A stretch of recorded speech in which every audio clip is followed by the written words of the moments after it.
ಈ ಜೀವ ನಿನಗಾಗಿ ಮುಂದುವರಿದ ಭಾಗ 79. ಕಂಪನಿಯ MD ಉತ್ತಮ್ರವರ ಚೇಂಬರಿನಿಂದ ಹೊರಬಂದ ಅರ್ಜುನ್ ಆದ್ಯಳ ಕೈ ನೋಡಿದನು. ಅವಳ ಕೈ ನೋಡಿದ ಅವನಿಗೆ ಒಂದು ಕ್ಷಣ ಶಾಕ್ ಆಯಿತು. ಅವಳ ಕೈ ಹಿಡಿದವನು, ಇಷ್ಟು ದೊಡ್ಡ ಗಾಯ ಆಗಿದ್ರೆ ಯಾಕೆ ಹೇಳಿಲ್ಲ ನನಗೆ? ಇನ್ನೂ ಕೂಡ ರಕ್ತ ಬರ್ತಾ ಇದೆ. ನಿಂಗೆ ಈ ಥರ ಮಾಡಿದೆ ಆ ಪಾಪಗೆ ಒಳ್ಳೇದಾಗುತ್ತಾ ಅಂತ ಹೇಳುತ್ತಿರುವಾಗ ಸನ್ನಿ, ಗಗನ್ ಮತ್ತು ನಿಹಾರಿಕಾ ಕೂಡ ಬಂದು ಅವಳ ಕೈ ಹಿಡಿದರು. ಏನಾಗಿದೆ ಅದೇ ನಿನ್ಗೆ? ಯಾಕೆ ಒಬ್ಳೆ ನೋವು ಅನುಭವಿಸ್ತಾ ಇದೆಯಾ ಅಂತ ಗಗನ್ ಹೇಳಿದಾಗ ಸನ್ನಿ ಕೂಡ ಅವಳನ್ನು ತರಾಟೆಗೆ ತೆಗೆದುಕೊಂಡನು. ಬಾಯಿ ತುಂಬ ಬ್ರೋ ಅಂತ ಹೇಳ್ತೀಯ, ನೋವ್ತಾ ಇದೆ ಅಂತ ನಮ್ಗಾದ್ರೆ ಹೇಳ್ಬಾರ್ದಿತ್ತ?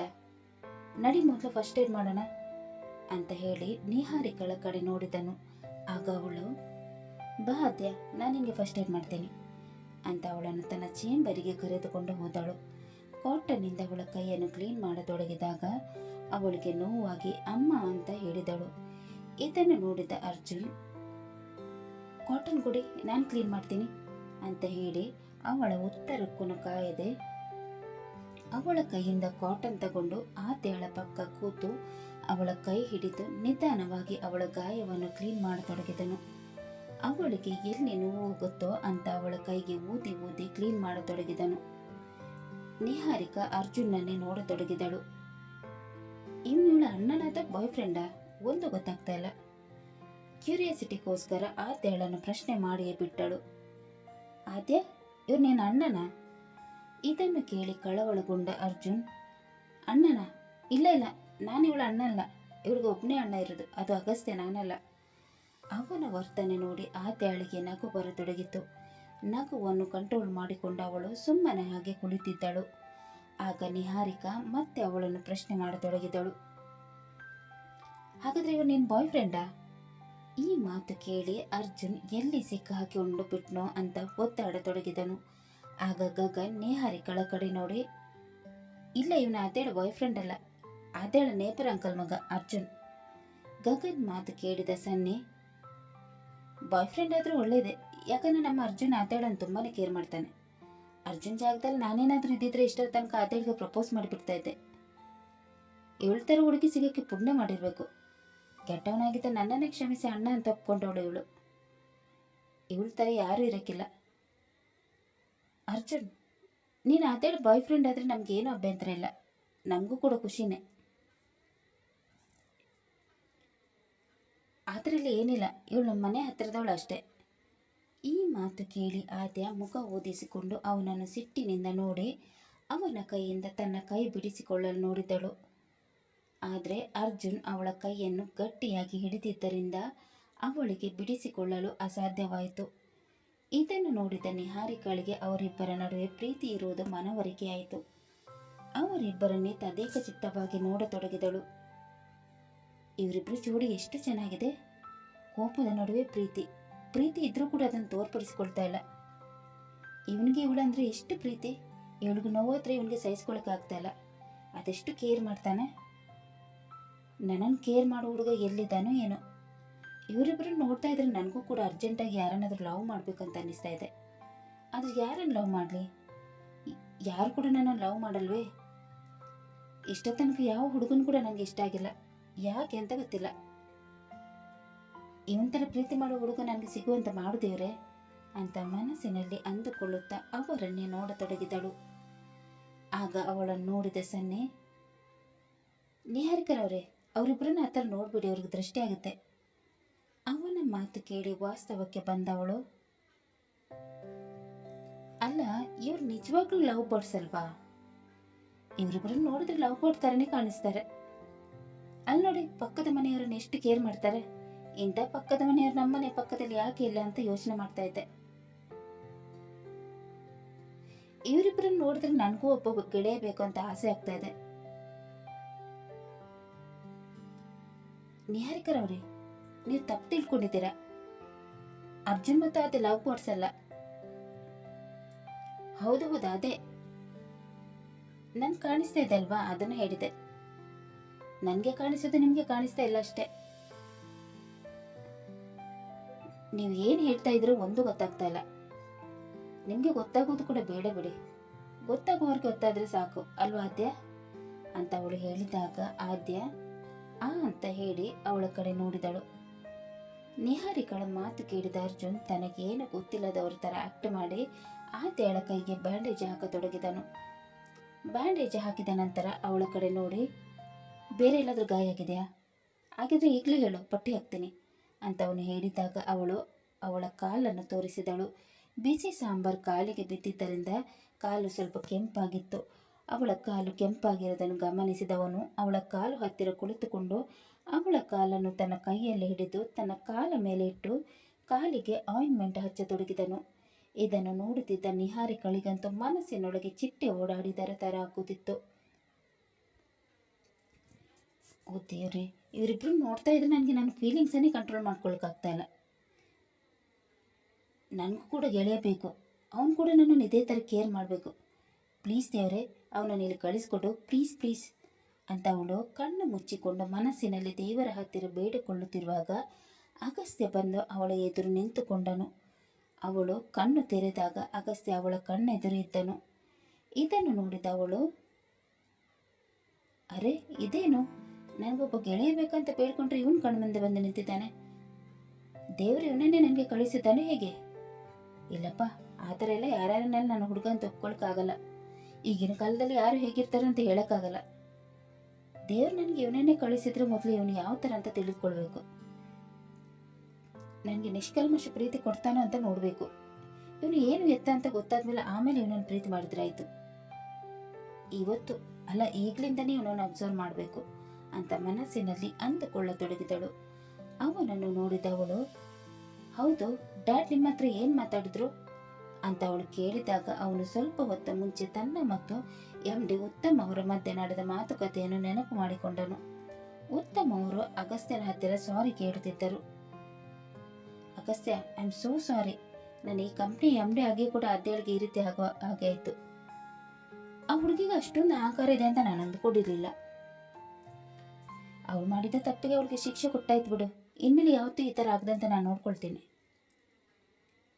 ಇದರಲ್ಲಿ ನಿಮ್ಮ ತಪ್ಪೇನಿದೆ ಅಂಕಲ್? ಅವಳು ಮಾಡಿದ ತಪ್ಪಿಗೆ ನೀವು ಯಾಕೆ ಕ್ಷಮೆ ಕೇಳ್ತೀರಾ? ಅಷ್ಟಕ್ಕೂ ನಾನು ಮತ್ತು ಅರ್ಜುನ್ ಅವಳಿಗೆ ವಾರ್ನ್ ಮಾಡಿದ್ದೇವೆ. ಇನ್ನು ಮುಂದೆ ಆ ಥರ ಆಗಲ್ಲ ಬಿಡಿ. ಆ ಥರ ಆಗದಂತೆ ನಾನು ಅವಳನ್ನು ಕಾಪಾಡಿಕೊಳ್ತೇನೆ. ಅಗಸ್ತ್ಯ, ಇವತ್ತಿದ್ರೆ ಟ್ರೈನಿಂಗ್ ಸಾಕು. ನೀನೊಂದು ಕೆಲಸ ಮಾಡು, ಆದ್ಯ ಮತ್ತು ನಿನ್ನ ಗೆಳೆಯರನ್ನು ಕರೆದುಕೊಂಡು PGಗೆ ಹೋಗು. ಕೂಡಲೇ PG ವೆಕೆಟ್ ಮಾಡಿ ನಮ್ಮ ಮನೆಗೆ ಬಂದುಬಿಡಿ. ನಿಮ್ಮ ಜೊತೆ ನಾನು ನನ್ನ ಮಗಳನ್ನು ಕಳಿಸ್ಕೊಡ್ತೀನಿ. ಅವಳು ನಿಮ್ಮನ್ನು ಕರೆದುಕೊಂಡು ಮನೆಗೆ ಹೋಗ್ತಾಳೆ. ಈಗಲೇ ಅಂಕಲ್? ಈಗ ಬೇಡ ಬಿಡಿ, ನಾವು ಸಾಯಂಕಾಲನೇ ಹೋಗ್ತೀವಿ. ಈಗಲೇ ಹೋಗಿ ಅಗಸ್ತ್ಯ. ನಾನು ಯಾಕೆ ಹೇಳ್ತಾ ಇದ್ದೀನಿ ಅಂದರೆ ಆದ್ಯ ನಡೆದ ಘಟನೆ ನೆನಪು ಮಾಡ್ಕೊಂಡು ಮತ್ತಷ್ಟು ಡಿಸ್ಟರ್ಬ್ ಆಗಬಾರ್ದಲ್ವಾ, ಅದಕ್ಕೆ ಹೇಳ್ತಾ ಇದ್ದೀನಿ. ಅವರ ಮಾತು ಅಗಸ್ತ್ಯನಿಗೆ ಸರಿ ಅನ್ನಿಸಿ, ಆಯಿತು ಅಂಕಲ್, ಹಾಗೆ ಮಾಡ್ತೀನಿ. ಆಮೇಲೆ ಇನ್ನೊಂದು ವಿಷಯ ಅಗಸ್ತ್ಯ, ನನ್ನ ಮಗಳಿಗಾಗಲಿ ನನ್ನ ಹೆಂಡತಿಗಾಗಲಿ ನೀವಿಬ್ಬರು ಯಾರು ಅಂತ ಗೊತ್ತಾಗಬಾರ್ದು. ನನ್ನ ಮಗಳು ಏನಾದರೂ ಕೇಳಿದರೆ ನಿಮ್ಮ ಅಪ್ಪನಿಗೆ ಗೊತ್ತಿರುವರಂತ ಹೇಳಿ. ಆಯಿತು ಅಂಕಲ್, ನಾವು ಯಾರು ಅಂತ ಇಲ್ಲಿ ಯಾರಿಗೂ ಹೇಳಲ್ಲ. ಸರಿ, ಹಾಗಾದರೆ ನೀವೆಲ್ಲರೂ ಹೊರಡಿ ಅಂತ ಹೇಳಿದಾಗ ಅವನು ಅವರ ಕ್ಯಾಬಿನಿಂದ ಹೊರ ಬಂದಿದ್ದನು. ಯೋಚನಾ ಲಹರಿಯಲ್ಲಿದ್ದ ಅಗಸ್ತ್ಯನನ್ನು ಎಚ್ಚರಿಸಿದ ಅವಳು, ಹಲೋ ಹೀರೋ, ಯಾವ ಲೋಕದಲ್ಲಿದ್ದೀರಾ? ನಿಮ್ಮನ್ನೇ ಕೇಳ್ತಾ ಇರೋದು. ಡ್ಯಾಡ್ ನಿಮ್ಮ ಹತ್ರ ಏನು ಮಾತಾಡಿರೋದು? ಏನಿಲ್ಲ, ನಮ್ಮನ್ನೆಲ್ಲ PGಗೆ ಹೋಗೋಕೆ ಹೇಳಿ ಅಲ್ಲಿಂದ ಲಗೇಜ್ ತಗೊಂಡು ನಿಮ್ಮ ಮನೆಗೆ ಬರೋಕ್ಕೆ ಹೇಳಿದರು. ಹೌದಾ, ಒಳ್ಳೇದಾಯ್ತು, ಹೋಗ್ಬಿಟ್ಟು ಬನ್ನಿ. ನೀವು ಕೂಡ ನಮ್ಮ ಜೊತೆ ಬರಬೇಕಂತೆ. ನಾನು ಕೂಡ ಬರಬೇಕಾ? ಸರಿ, ಹೋಗೋಣ ಅಂತ ಅವಳು ಹೇಳಿದಾಗ ಅಗಸ್ತ್ಯ ಎಲ್ಲರಿಗೂ PGಗೆ ಹೋಗಲು ಹೇಳಿದನು. ಅಷ್ಟರಲ್ಲಿ ಅವನ ದೃಷ್ಟಿ ಆದ್ಯಳ ಕೈ ಮೇಲೆ ಬಿದ್ದು, ಆದ್ಯ ಏನಾಯ್ತು ಕೈಗೆ?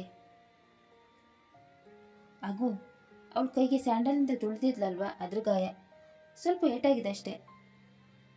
ಅವಳ ಮಾತು ಕೇಳಿ ಅಗಸ್ತ್ಯ ಸಿಮ್ರನ್ ಮೇಲೆ ಕೋಪ ಮಾಡಿಕೊಂಡನು. ನಿನ್ನನ್ನು ಈ ಸ್ಥಿತಿಗೆ ತಂದವಳನ್ನು ಮಾತ್ರ ಸುಮ್ಮನೆ ಬಿಡಬಾರ್ದು. ಅಗು, ಅವಳ ವಿಷಯವನ್ನು ಇಲ್ಲಿಗೆ ಬಿಟ್ಬಿಡು. ಅವಳು ಮಾಡಿದ ತಪ್ಪಿಗೆ ಅವಳು ಶಿಕ್ಷೆ ಆಯ್ತಲ್ವಾ. ಇನ್ನು ನಮಗೆ ಅವಳು ಸಹವಾಸ ಬೇಡ, ನಡಿ PGಗೆ ಹೋಗೋಣ ಅಂತ ಅವಳು ಹೇಳಿದಾಗ ಎಲ್ಲರೂ PGಗೆ ಹೊರಟರು. ಅವರ ಜೊತೆ ನಿಹಾರಿಕಾ ಕೂಡ ಹೊರಟಳು. ಡ್ಯಾಡ್ ಕಾರ್ ಇದೆ, ಅದರಲ್ಲೇ ಹೋಗೋಣ. ಬೇಡ, ನಾವು ಬಸ್ಸಲ್ಲೇ ಹೋಗೋಣ, ಬರ್ತಾ ಕ್ಯಾಬ್ ಬುಕ್ ಮಾಡಿದ್ರಾಯ್ತು. ಒಂದು ಕಾರಲ್ಲಿ ಎಷ್ಟು ಜನ ಹೋಗೋಕೆ ಕಷ್ಟ ಆಗುತ್ತೆ, ನಾವು ಬಸ್ಸಲ್ಲೇ ಹೋಗೋಣ ಅಂತ ಅಗಸ್ತ್ಯ ಹೇಳಿದಾಗ ಎಲ್ಲರೂ ಒಪ್ಪಿಕೊಂಡರು. ನಿಹಾರಿಕಾ ಕೂಡ ಅವರ ಜೊತೆ ಬಸ್ಸಲ್ಲಿ ಹೊರಟಳು. ಗಗನ್ ಮತ್ತು ಸನ್ನಿ ಒಂದು ಕಡೆ ಕೂತರೆ ಆದ್ಯ ಕಿಟಕಿಯ ಪಕ್ಕ ಕುಳಿತುಕೊಂಡಳು. ಇನ್ನೊಂದು ಕಡೆ ನಿಹಾರಿಕಾ ಕುಳಿತುಕೊಂಡಳು. ಅಗಸ್ತ್ಯ ಇನ್ನೇನು ಆದ್ಯಳ ಪಕ್ಕ ಕೂರಬೇಕು. ಅಷ್ಟರಲ್ಲಿ ನಿಹಾರಿಕಾ ಅವನ ಕೈ ಎಳೆದು, ನೀವು ಇಲ್ಲಿ ಕುಳಿತುಕೊಳ್ಳಿ, ಅವರಿಬ್ಬರು ಅಲ್ಲಿ ಕೂರ್ಲಿ. ಅಗಸ್ತ್ಯ ವಿಧಿ ಇಲ್ಲದೆ ನಿಹಾರಿಕಳ ಪಕ್ಕ ಕುಳಿತುಕೊಂಡನು. ಅರ್ಜುನ್, ಆದ್ಯಳ ಪಕ್ಕ ಕೂರು ಅಂತ ಅಗಸ್ತ್ಯ ಹೇಳಿದಾಗ ಅರ್ಜುನ್ ಆದ್ಯಳ ಪಕ್ಕ ಕುಳಿತುಕೊಂಡನು. ಅವನನ್ನು ನೋಡಿದ ಆದ್ಯ, ಇವ್ ನನ್ನ ಪಕ್ಕನೇ ಕೂರ್ಬೇಕಾ? ಪೀಚಿ ತಲುಪೋ ತನಕ ನಿದ್ರೆ ಬರ್ತಿದ್ರೆ ಸಾಕು, ಕಿಟಕಿಯ ಪಕ್ಕ ಕೂತ್ರೆ ಈ ಆಳಾದ ನಿದ್ದೆ ಬೇಗನೆ ಬಂದ್ಬಿಡುತ್ತೆ ಅಂತ ಮನಸ್ಸಿನಲ್ಲಿ ಅಂದುಕೊಳ್ಳತೊಡಗಿದಳು. ಇವರಿಬ್ಬರನ್ನು ನೋಡಿದ ನಿಹಾರಿಕಾ, ಈ ಲವ್ ಬರ್ಡ್ಸ್ಗೆ ಯಾರ ದೃಷ್ಟಿ ಕೂಡ ಬೀಳದೇ ಇರಲಿ, ಇಬ್ಬರಿಗೂ ಒಬ್ರಿಗೊಬ್ರ ಮೇಲೆ ಲವ್ ಇದೆ, ಆದ್ರೆ ಯಾಕೆ ಹೇಳ್ಕೊಳ್ತಾ ಇಲ್ಲ? ಯಾರಿಗೂ ಕಾಣಿಸುತ್ತೆ, ನನಗೆ ಯಾಕೆ ಕಾಣಿಸ್ತಾ ಇದೆ? ಇವರಿಬ್ರು ಲವ್ ಮಾಡ್ತಾ ಇದ್ದಾರೆ ಅಂತ ನನ್ನ ಮನಸ್ಸು ಸಾರಿ ಹೇಳ್ತಾ ಇದೆ.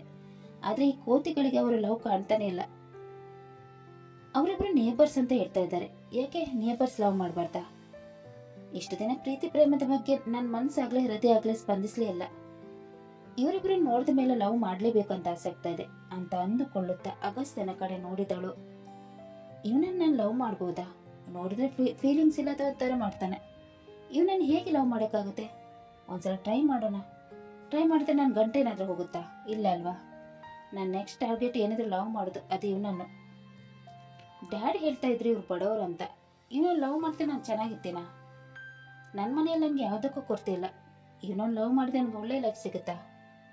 ಖಂಡಿತ ಇಲ್ಲ. ಬಡವ್ರ ಮನೆಯಲ್ಲಿ 3 ಹೊತ್ತಿನ ಊಟ ಕೂಡ ಕಷ್ಟ ಇರುತ್ತೆ. ಅಂತಂದ್ರೆ ನಾನು ರಾಯಲ್ ಲೈಫ್ ಲೀಡ್ ಮಾಡೋಕ್ಕಾಗಲ್ಲ. ನನಗೆ ಇವನು ಪ್ರೀತಿ ಬೇಕು ಅಂದರೆ ನಾನು ರಾಯಲ್ ಲೈಫ್ ಸ್ಟೈಲ್ ಬಿಡಲೇಬೇಕು. ಪ್ರೀತಿ ಮಾಡೋ ಮುಂಚೆ ಇವನನ್ನು ಒಂದ್ಸಲ ಟೆಸ್ಟ್ ಮಾಡಬೇಕು. ಡ್ಯಾಡ್ ಒಳ್ಳೆ ಪೋಸ್ಟಲ್ಲಿ ಇದ್ದಾರೆ, ಸ್ವಂತ ಮನೆ ಇದೆ, ಸೈಟ್ ಇದೆ, ಕಾರ್ ಇದೆ. ಇವೆಲ್ಲ ನೋಡಿ ಮರಳಾಗುವನ ಅಥವಾ ಪ್ರೀತಿಗೆ ಮರಳಾಗುವನ ಅಂತ ನೋಡಬೇಕು. ಇವತ್ತಿನಿಂದ ನಮ್ಮ ಗೆಸ್ಟ್ ಹೌಸ್ಗೆ ಹೇಗೋ ಶಿಫ್ಟ್ ಆಗ್ತಾ ಇದ್ದಾರೆ, ಆಮೇಲೆ ಇವನ ಮೇಲೆ ಒಂದು ಕಣ್ಣಿಡಬೇಕು ಅಂತ ಮನಸ್ಸಿನಲ್ಲಿ ಅಂದುಕೊಳ್ಳತೊಡಗಿದಳು. ಯಾವತ್ತು ಬಸ್ಸಿನಲ್ಲಿ ಹೋಗದವಳು ಇಂದು ಬಸ್ಸಿನಲ್ಲಿ ಕೂತಾಗ ಕಿಟಕಿಯ ಹೊರಗಡೆಯಿಂದ ಬೀಸುತ್ತಿದ್ದ ಗಾಳಿಗೆ ಅವಳಿಗೆ ನಿದ್ದೆ ಬರತೊಡಗಿತು. ಅರೆ, ಇದೇ ನಿದ್ದೆ ಬರ್ತಾ ಇದೆ, ಗಾಳಿ ಬೇರೆ ತುಂಬಾ ಚೆನ್ನಾಗಿ ಬರ್ತಾ ಇದೆ. ಬಸ್ಸಲ್ಲಿ ಹೋದ್ರೆ ಈ ಥರ ಅನುಭವ ಆಗುತ್ತಂತ ನನಗೆ ಗೊತ್ತೇ ಇರಲಿಲ್ಲ ಅಂತ ಅಂದುಕೊಳ್ಳುತ್ತಿದ್ದಂತೆ ಅವಳಿಗೆ ನಿದ್ದೆ ಬಂದುಬಿಟ್ಟಿತ್ತು. ಹಾಗೇನೆ ಸೀಟಿಗೆ ಹೊರಗೆ ಮಲಗಿಕೊಂಡಳು. ಸ್ವಲ್ಪ ಹೊತ್ತಾದ ಮೇಲೆ ಅಗಸ್ತ್ಯ ಅವಳ ಕಡೆ ನೋಡಿದನು. ಅವಳು ಸೀಟಿಗೆ ಹೊರಗೆ ಮಲಗಿದ್ದನ್ನು ನೋಡಿ ಮುಗುಳ್ನಕ್ಕನು. ಬೀಸುತ್ತಿದ್ದ ಗಾಳಿಗೆ ಅವಳ ಮುಂಗುರುಳು ಹಾರಾಡುತ್ತಿತ್ತು. ಪದೇ ಪದೇ ಮುಂಗುರುಳು ಅವಳ ಕೆನ್ನೆ ಸವರುತ್ತಿದ್ದಾಗ ಅಗಸ್ತ್ಯ ಮುಂಗುರುಳನ್ನು ಸರಿಸಲು ಹೋದನು. ಆಗ ಅವಳು ನಿದ್ದೆಗಣ್ಣಲ್ಲಿ ಅವನ ಕೈ ಹಿಡಿದು ಅವನ ಭುಜಕ್ಕೆ ಹೊರಗೆ ಮಲಗಿದಳು. ಇದನ್ನು ನೋಡಿದ ಅಗಸ್ತ್ಯನಿಗೆ ಏನು ಮಾಡಬೇಕೆಂದೇ ಗೊತ್ತಾಗಲಿಲ್ಲ. ಅವಳು ಅಗಸ್ತ್ಯನ ಕೈಯನ್ನು ಗಟ್ಟಿಯಾಗಿ ಹಿಡಿದು ಅವನ ಭುಜಕ್ಕೆ ಹೊರಗಿ ಲೋಕದ ಅರಿವಿಲ್ಲದಂತೆ ನಿದ್ರಿಸುತ್ತಿದ್ದಳು. ಕತೆ ಮುಂದುವರಿಯಿತು. ಅಗಸ್ತ್ಯನ ಮನಧರಿಸಿ ಯಾರಾಗುತ್ತಾರೆ ಅನ್ನೋದನ್ನು ತಿಳಿಯಲು ಮುಂದಿನ ಸಂಚಿಕೆಯಾಗಿ ಕಾಯೋಣ. ಅಲ್ಲಿ ತನಕ ಈ ಕತೆ ನಿಮಗೆ ಇಷ್ಟವಾದಲ್ಲಿ ಲೈಕ್ ಮಾಡಿ, ಶೇರ್ ಮಾಡಿ ಮತ್ತು ಸಬ್ಸ್ಕ್ರೈಬ್ ಮಾಡೋದನ್ನು ಮಾತ್ರ ಮರಿಬೇಡಿ. ಹಾಗೆ ಕತೆ ಹೇಗಿದೆ ಅಂತ ಕಮೆಂಟ್ ಬಾಕ್ಸಲ್ಲಿ ತಿಳಿಸಿ. ಧನ್ಯವಾದಗಳು.